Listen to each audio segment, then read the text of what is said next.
Welcome to God is Open. I am your host, Christopher Fisher. Today on God is Open, we're going to be talking about omnipotence.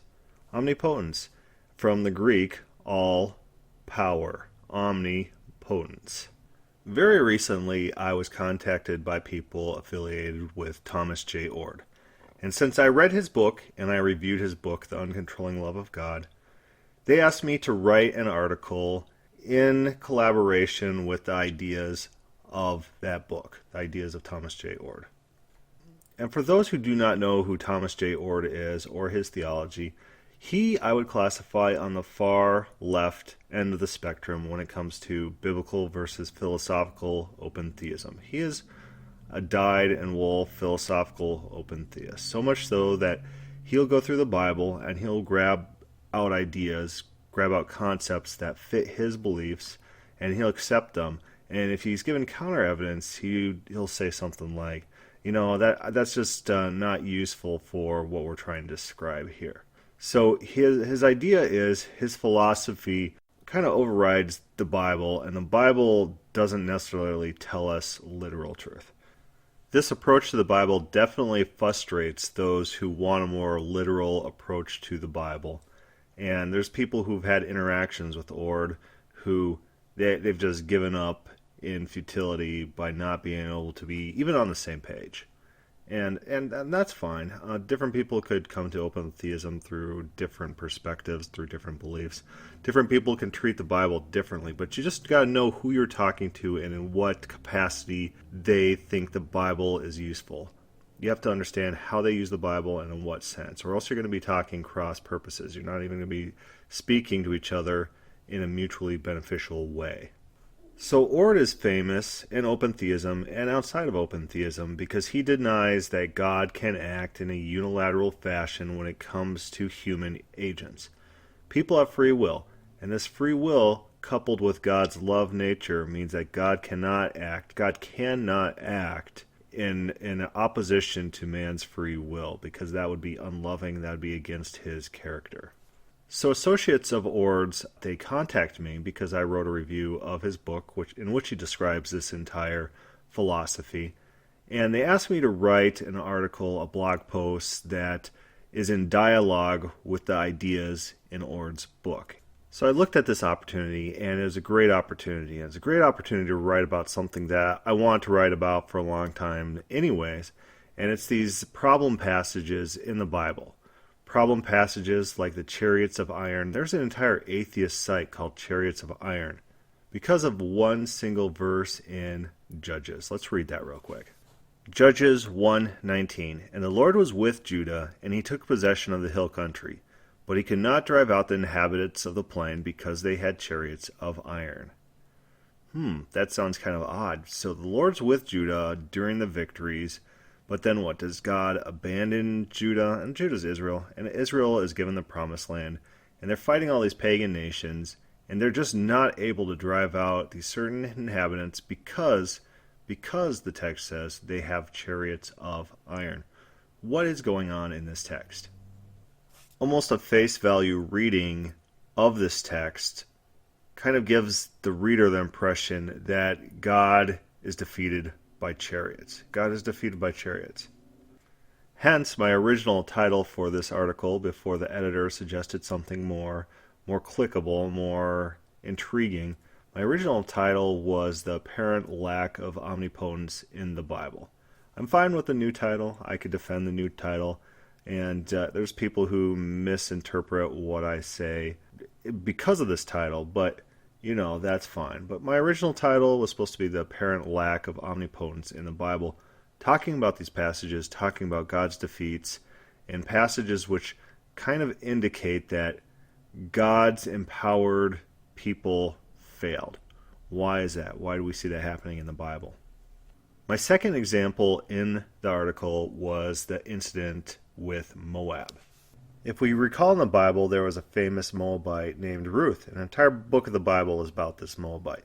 But the Moabites was a people that were off and on in warfare and peace with Israel. And at the time of 2 Kings 3, and this is where the passage is found, Moab is under the control of Israel. And after Ahab dies, The Moabites rebel. Elisha is prophet at this time, and he calls for a musician. The musician plays some music, and then Elisha starts prophesying. And he says in his prophecy, "This is a light thing in the sight of the Lord. He will also give the Moabites into your hand, and you shall attack every fortified city, every choice city, and shall fell every good tree, and stop up all springs of water, and ruin every good piece of land with stones." You know, when you took over an enemy land, you would sometimes just destroy their fields so they can't replant their crops and reestablish their cities. And that's a way to just kind of decimate a nation so it doesn't rise up again. And so God is promising, if you're the king and you're hearing this prophecy, you understand that you're given a complete victory. You're going to go out and you're going to win, and the Moabites are as good as done. This prophecy is accompanied with a miracle, miraculous water. It springs from the ground or springs from somewhere, and that just reinforces the power of this prophecy, the idea that this prophecy is a true prophecy of God. Israel starts out pretty good.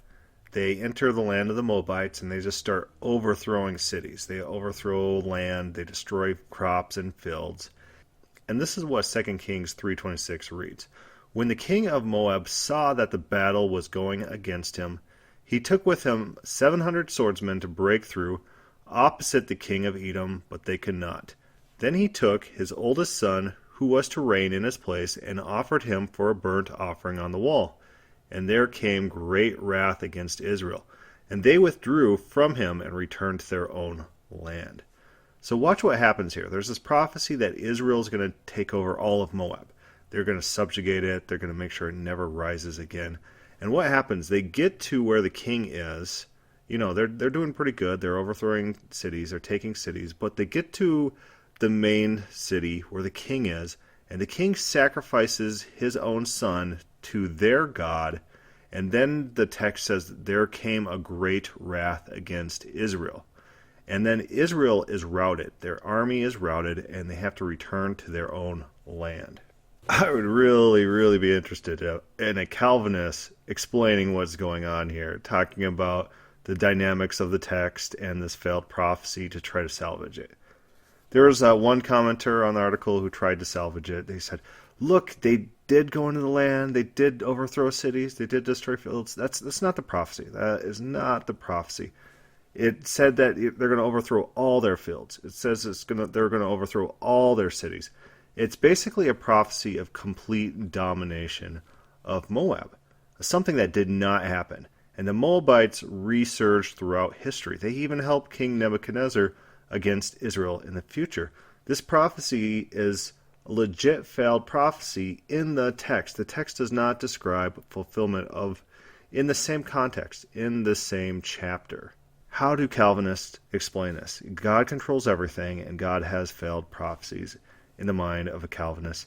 How do they explain it? I would love to hear. If someone has any links to any talks or anything like that, I'd love to hear it. I really would.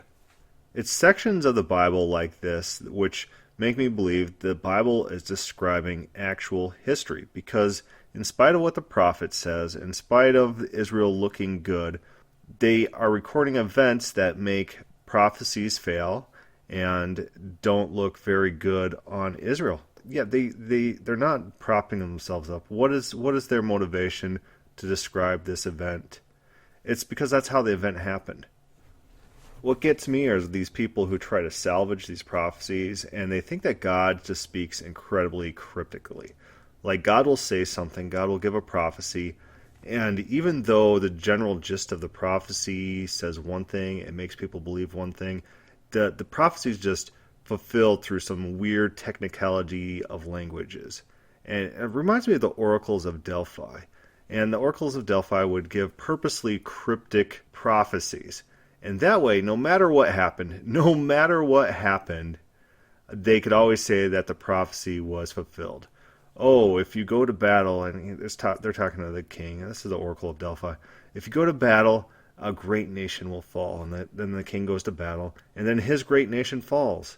He thinks he's going to win, but the oracle apparently, ex post facto, is interpreted to mean that his kingdom's going to fall. brilliant. That's a very useful prophecy, and that's not how biblical prophecy works. Biblical prophecy is God is saying something, and it should be taken in some sort of straightforward manner. God's not just toying with people and trying to get off on technicalities in his prophecies. That's not how it works. There was a person on God is Open a while back, and he just insisted that every time God speaks, that has to happen. And so I brought up the prophecy of Nineveh. 40 days and Nineveh will be overthrown. That did not happen. That did not happen. And he said, oh no, it was overthrown. It was overthrown spiritually because they repented and they changed. Like, what are you talking about, dude? You turn to the end of Jonah, and the text literally says, when God saw what they did, how they turned from their evil way, God repented of the disaster that he said he would do to them, and he did not do it. So God is saying something, and that something does not happen, as admitted in the text. Yeah, so sometimes God does talk, and then whatever God says, it doesn't happen. And this is described in Jeremiah 18, the general rule. He says, if a nation changes, then I will change what I thought I'd do and what I said I would do. And this is standard fare. So when people try to salvage it and they say, oh no, Nineveh actually was overthrown and God's prophecy did come true, it didn't come true in the way like the listeners of the prophecy, how they thought, but it did come true. And that's not supported by the text. That's not supported by common sense. And it's just people just trying to force things into the text because of their presuppositions. I don't buy it. Unlike the Jonah text, the Moabite text doesn't have a reason for God changing or God withdrawing his prophecy. Instead, what it reads is there is a counteraction and then Israel flees. God prophesies, the people are emboldened, the people attack, something happens, and then the people flee. Michael Heiser actually talks about this situation in his book, I Dare You Not to Bore Me with the Bible. And this is a great book. Everyone should go buy it. It's on Kindle for like $3. So it's a good investment, and buy it, read it. It talks about all sorts of problem texts, interesting texts. Texts are normally just skipped by modern Christians because Christians can't deal with the text of the Bible. But here's what he says about this incident. He doesn't deny that the prophecy failed. He doesn't do that. Instead, he writes, Elisha has told the kings of Israel and Judah that God would help them. So why had he not? This situation isn't the first time God promises but chooses not to deliver. God had told the Israelites they would conquer Canaan under Moses and Joshua, yet they failed because of unbelief. And he quotes all the references. Yahweh was not defeated by the god of Moab. He was and is ready and able to help his people. But he will not do so if they refuse to believe and act on their behalf. And that makes sense. Israel decides to turn and flee and run away. And God, if he wanted to fulfill this prophecy, what would he have to do? He'd have to just strike dead all the Moabites as Israel's running away. Rather than say, you guys are just going to run away even though I've empowered you, even though you're taking over all of Moab as we speak, even though you have the superior advantage here. You're just going to turn and run? Okay, I'm just going to let you guys turn and run. You guys could be defeated for not putting your faith in me. That sounds like a pretty legitimate understanding of what's going on in this text. God is not a slave to his prophecy. God doesn't... Michael Heiser, he's not an open theist, but he speaks like an open theist. I think he kind of has open theist inclinations. I just think he doesn't want to take the leap because that would put him farther radicalized in Christian perspectives because he's already considered a radical, and this will just further that. But he speaks like open theist. God is giving prophecies that God knows will not come true. That's what you have to believe in traditional omniscience of future events, and to also maintain that this prophecy failed. The more natural reading is the author of this text, they didn't even have in their perspective that God knows all future events. They don't write as if God has total omniscience of the future. None of the biblical authors were classical theists. They were all open theists. But anyways, my article God is not all-powerful, and the Bible tells us so. That's its thesis, that God can work collaboratively, and then when his agents fail, God doesn't necessarily follow up to make sure that his plans and goals succeed. I'm saying that's a possibility for understanding a lot of these weird texts in the Bible. So what do the commenters assume? That I think God is incapable of defeating chariots. Okay, you might be misreading. You might need to read the article again. Maybe not once, maybe not twice, maybe 3 times you need to reread the article, because that's not said anywhere in the text of the article. This is basically the worst problem ever to have online, when people are trying to debate you for points that you never made. And they don't say where they got the idea that you made those points anywhere. They don't walk through their steps of logic in determining it. No, they just assume they know what you believe, and they misrepresent you. They can't even defend why they think you think what they claim that you think. Maybe that's not the worst problem to have online, but, it is kind of incredibly annoying. That's why I ask people, what do I believe about this? What do I believe about that? And that forces them to get out of their state of mind, get out of their talking points, and just try to recreate factually what I believe. There's a right and wrong answer for them telling me what I believe. There's a right and wrong answer, and it could be easily confirmed. The same commenter, they said, oh, your title says explicitly that God is not all-powerful. Well, I didn't make my own title, but let's go there. Let's talk about this concept of all power. Omnipotence is not a biblical concept. It's not a biblical idea. The biblical concept is that God is uber powerful, or God is almighty. Almighty is used of God throughout the Bible, and often in place of God's own name. And there's a lot of treatises, there's a lot of narrative that talks about God's ability to accomplish, God's ability to do things, God's ability to overcome all odds.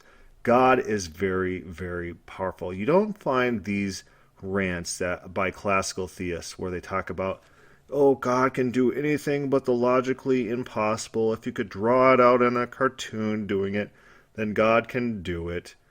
No. There's nothing like that in the Bible. The Jewish idea, Jewish theology, does not care about these negative classifications. They do not care about theology which tries to force God into these alls or nothings. God's everywhere or nowhere. God has all strength or no strength. Nothing like that. Jewish theology doesn't care about it. It's not part of their conceptual repertoire. They can't draw on this theology because it just did not exist. In that sense, yes, omnipotence is not a biblical concept. The biblical writers didn't know about this concept. They didn't incorporate it into their theology. They didn't care about it.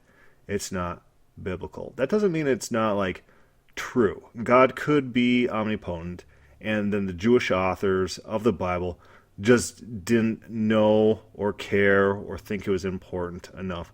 That could be the case, but just trying to impose it on the Bible, using it as a prior presupposition, that's a terrible way to do theology. I'm going to quote the ever-quotable Walter Brueggemann. Israel's characteristic adjectival vocabulary about Yahweh is completely lacking in terms that have dominated classical theology, such as omnipotent, omniscient, omnipresent. This sharp contrast suggests that classical theology, insofar as it is dominated by such interpretive categories and concerns, is engaged in issues that are not crucial for Israel's testimony about Yahweh and are, in fact, quite remote from Israel's primary utterance. When people try to criticize someone for not believing in omnipotence or omnipresence or omniscience, they're not engaged in biblical theology. They might be engaged in Christian theology broadly defined, but not biblical theology, because the Bible's not about those topics. The Bible doesn't care about those topics. They're not defined in the Bible anywhere. If these topics were crucial, you would expect very detailed explanations of what these concepts are, how they interact with our understanding of God. You don't find that in the Bible. It's not biblical theology. Doesn't mean it's not true. It could still be true. But criticizing someone as not being biblical for not latching on to these terms, these all or nothing, these negative attributes, that's not engaging in biblical theology. In some English Bibles, you might come across the word omnipotent, and that would often occur in the book of Revelation. I believe the New King James only has it once, and this is a translation from Pantocrator, meaning all ruler. And let's recall what the book of Revelation is about. It's about God returning to earth, restoring justice, restoring rule, restoring righteousness, and doing so through violent means, through an army that purges the wicked. And that's what all ruler actually means, that God is king, and God is powerful, and God's going to reclaim dominion on the earth. And that's the story of Revelation. So John, the author of Revelation, he didn't have these weird negative ideas when he's using this Greek word. He just doesn't. And it's a poor translation to translate it as omnipotent rather than the more natural translation, almighty. I explained to the commenter on my post, the idea of omnipotence, the obsession with it that you find in Christianity, is not a biblical obsession. It's Greek thought, it's Greek pagan concepts, it's Greek concerns. It's not Hebrew concerns. It's not biblical theology. So in that sense, the title's good. God is not all-powerful, and the Bible tells us so. Especially in light of people rebelling against God. Individual actors going against God's will, opposing God, and God's prophecies not coming true. They have to be explained somehow. God is not controlling all things. God does not hoard all power to himself, especially if his will is being thwarted. So what is a more biblical view of how God operates with the earth if he's not hoarding all power to himself? And I talk about this in the article, and I do so through a few quotes from Ord, in which Ord proposes that God acts not unilaterally, but synergistically with human beings. I know Calvinists hate the word synergistic, and they want monergism. Only God does anything, and mankind cannot act without God. Absolute nonsense. That's not what the Bible's about. You don't find that in the Bible. That's just what they like to make up and impose on the text. Instead, what you see in the Bible is God is always working with people and through people. God is empowering. God wants to save Israel, but Moses is the doer. God sends Moses. God's going to be liberating, but Moses is going to go and do. God's in the courtroom asking angels for ideas about how to get King Ahab killed. They all throw out ideas. They crowdsource ideas. They brainstorm ideas. God picks one.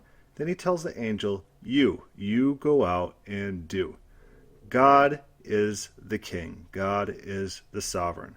And God works through agents, empowering these agents. This Satan character that we see throughout the Old Testament often is working in conjunction with God. God wants to reach the false prophet Balaam, the Satan, which just is a general word for adversary, opposes Balaam and delivers God's message to Balaam for Balaam to prophesy on behalf of God. God has agents. God works through agents. So, the question that my article asks is, what happens when God's agents fail?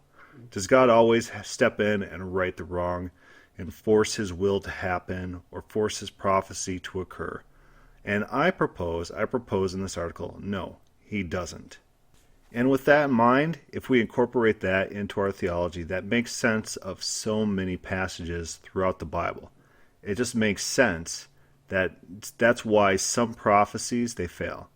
King Nebuchadnezzar was prophesied to take Tyre. Instead what happened was all his men went bald, and they failed to take the city. The text doesn't give a reason. We started this podcast talking about judges, in which chariots of iron thwart God's people. God is with them when they're winning all these battles, but then they encounter chariots of iron.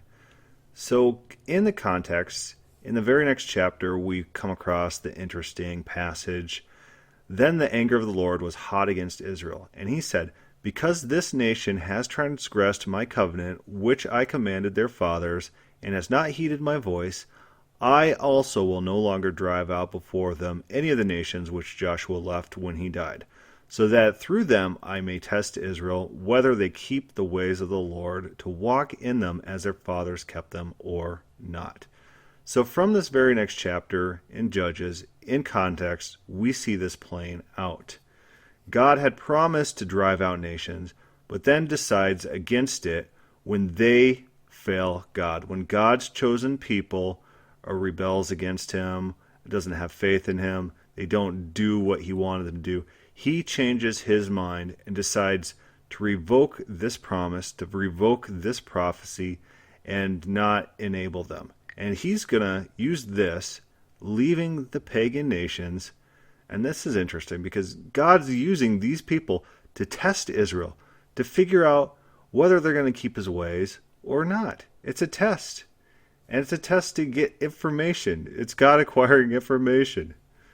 So, good text all around. It explains the Judges, one passage, possibly explains it. It possibly tells us why God was not with Israel against the chariots. It could be.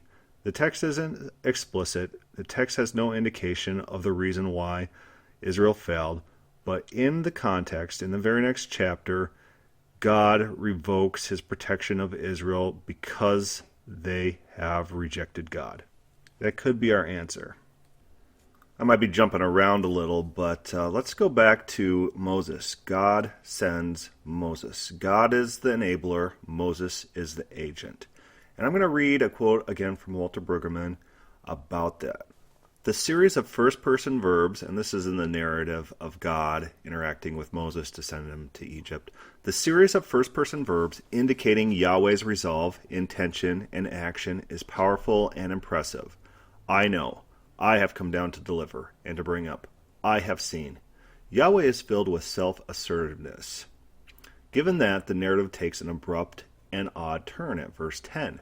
So I will send you to Pharaoh and bring my people, the Israelites, out of Egypt. Yahweh still has one active verb, I will send, but it is Moses who will go. It is Moses who runs the risks, who will be the point man with Pharaoh.